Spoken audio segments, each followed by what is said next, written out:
Chapter 3. The Photographer. And I simply remember. A detective office for unsolved cases, located in a 3-story building somewhere in the streets of District 14. It's a mystery how people manage to find their way to my humble office. There's rumors of a haunted alleyway. People who pass by it disappear. How do they disappear, exactly? Ezra asked curiously. No one knows who disappeared or how. All we know is that someone disappeared somehow. Then it's either a memory manipulator or a reality warper. But, Detective, I thought reality warpers only existed in your theories. This might as well be our opportunity to see one for the first time. What's this all about? Aha! It's just our jargon. Where did they go missing, by the way? Ezra changed the topic before the client could ask further. It's somewhere around the Plaza of Cherished Hopes. That's not too far from here. How did you know that people went missing?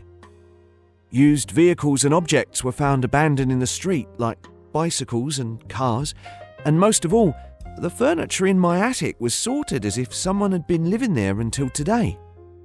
That means one of your family members has disappeared. Huh?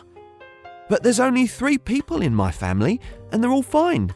Me, my husband, and my child. We'll see if we investigate it. What if there really was another family member I've forgotten, like you said? And if they're dead? The culprit should be killed. Well, that's rather stern. Well then, we should start discussing the request fee. Ezra's eyes sparkled as she spoke. I left the financial arrangement of our office to her. She has enough wits to figure out how serious or tough a request will be, so I can trust her to lead negotiations like this. I headed out to the terrace while Ezra and the client were busy bargaining. I smoke from my pipe, feeling the acrid breeze of the back streets. Still, this air is much clearer compared to the messy atmosphere during the smoke war. Distorted creatures walk the streets as always. Wondering how long I'll be doing this, I puff cigarette smoke. Detective, I'm done writing the contract. The client went back to her home.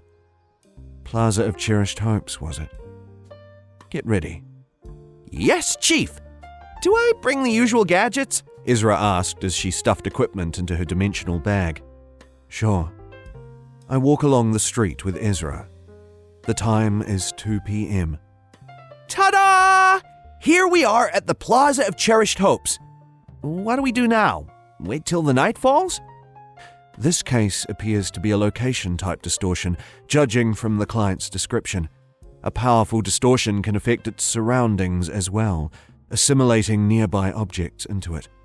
We should look for any distorted buildings. But only you can see those weird buildings, Detective. What can I do? See if there's abandoned bikes around here. Maybe. Windows with eyes, apartments floating in the air, doors with teeth, rooms filled with water. There are a lot more distorted buildings than it seems. It would be quite a sight if they manifest all at once. Now, which building to investigate first? I don't have any specific criteria set in mind. Some deduction and intuition are all it usually takes to figure it out. This one is a case of the distortion that devours people whole. The victims are soon forgotten by others. Why were they attracted to that distortion? I need the profiles of the missing people, but if no one knows who disappeared, it'll be difficult to figure out their common traits. Ezra, look for a place around here that provides goods or services for free. What? For free? Does that kind of place even exist? Preferably a place where people who don't have a job would go. And that is why it's easier to figure out. The distortions of the city are actually rather simple to understand. Ah! There it is! A place called Lumiere Soup Kitchen. Is it sponsored by anyone? Nope. It seems to be run by an individual. Lead me there. People who are destined to be forgotten in the city will naturally be attracted to free meals. Isn't this a photo studio? What? It looks like a worn-out tent, though.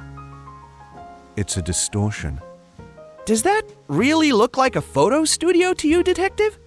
Mm-hmm. An aged studio.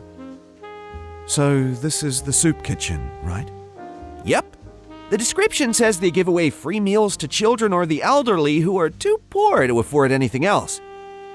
Do we use the ferry to enter? Huh? Don't you know how expensive it is to recharge the ferry? This is just an ordinary tent camp.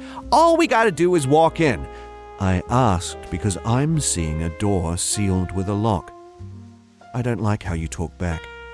I'll be cutting off your salary. What? I'm just kidding. Aren't you having too much fun with that? It shakes my heart, even if it's a joke. Say, should we wait till night? We can interfere with a distortion that's manifested this much already. What are we waiting for, then? Hold on. You shouldn't just barge into a closed-off section of someone else's mind. I walked up to the door and gently knocked on it. Soon enough, the door was unlocked. Let's get inside. What did you just do? The entrance opened up on its own. I simply showed courtesy. You told me not to use the ferry or anything, so all I could do was knock on the locked door. A photo studio set up inside a wooden building. The whole building exudes the smell of hardwood, and large frames fill up the walls. Wow, it's much bigger on the inside. Now I see why you said it looks like a photo studio, Detective. I guess it's visible to you now. Could those photos on the walls be the missing people? Perhaps. Each frame held a picture of corpses, various photographs of dead people. One common feature is that they all died indoors. This room is breathing. I can feel its respiration, its beat. No one knows how many people this room has devoured. A dying elderly person stands before me, a lonely old person whose breath is fainter than the room's. Forgotten by others, this aged person has brought in and taken in people. As the doddering one faded from everyone's memories, so too did the people they took in. Not a single person knows them. They were here, dying all alone. This is a place of memorial. A person whose head turned into a camera greeted us from behind. The 4 lenses on their head rotated in a disorderly fashion, fixing their gaze onto me. Yikes! Surprised, Ezra fell on the floor. I remember each person in their photograph. I take pictures of them and frame them. Who are you? I'm a photographer. I believe I should be the one asking who you are, in fact. This is Moses, the Distortion Detective, and I'm the talented sidekick, Ezra. She speaks with confidence, revealing our identity so shamelessly. We are fixers. We actually got a request about recent cases of disappearance. So they do realize that some people have gone missing. What's the point of it all, though? They were already treated like invisible people even before they disappeared. Did you lure them here with free meals to kill them? Ezra questions the person while looking at them with suspicion. No, I didn't. I'm simply remembering the people who are bound to be forgotten, like Mrs. Agnes over there. I take pictures of them so that they can be memorialized in this room.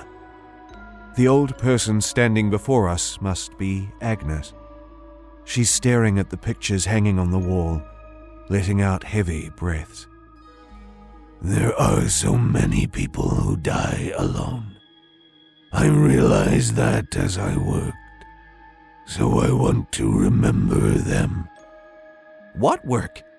Kidnapping people? No. Not at all. My work was accompanied by an awful stench. When its neighbors report the smell, I go and retrieve the body. So you were a mortician who usually dealt with people that died lonely deaths? Yes. My work was to look for such bodies in the streets of District 14 and direct funerals for them, as part of the welfare plans of N-Corp's Nest. I've arranged funerals for 253 people, and not a single mourner showed up at all of them. I decided to take one last photograph of the dead before I retrieved their bodies, so that at least I could remember them. So you weren't running this soup kitchen from the beginning?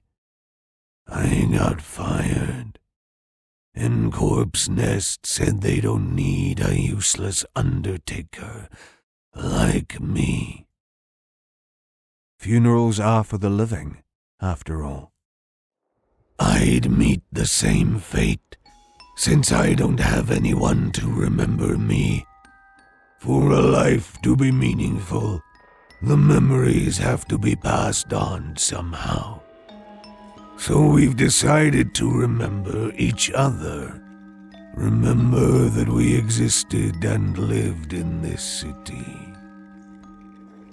You are distorted. What you've been doing is kidnapping people coming to your tent for free meals. Nothing more. You aren't one to decide whether they'll die alone or not. But it's obvious. It's so apparent they'll all die in their own rooms, abandoned and forgotten by all. We remember each other, and will be forgotten in peace. We have the right to not be neglected by everyone so ruthlessly. And rob the people who still do remember them of their memories. You just kidnapped people who were in the same shoes as you, because you yourself were afraid of being forgotten. You took away their chances to be remembered. The lenses on their heads started rotating all of a sudden. I dodged to the side as soon as I heard the sound of something starting to run. Snap! I fell on my knees and faltered on the floor. My whole body feels numb, and sharp pain strikes my head. Detective! Stay away from the lens. Don't let it take a full picture of you. The sounds of the lens rotating and the film being reloaded can be heard. When it takes a photo of someone, it draws out something from that person. I feel an acute twinge all over my body, as if numerous spikes were stabbing me. I remember a few that inflicted this kind of pain. Ezra, I'm putting up a smoke screen. Yes, Chief. I took out the smoke pipe from my coat and blew it out as hard as possible. Psh! The smoke covers the whole room. Snap. Ka-ting, snap. Snap. The camera flash goes off in random directions with each snap. Detective! What are we gonna do now?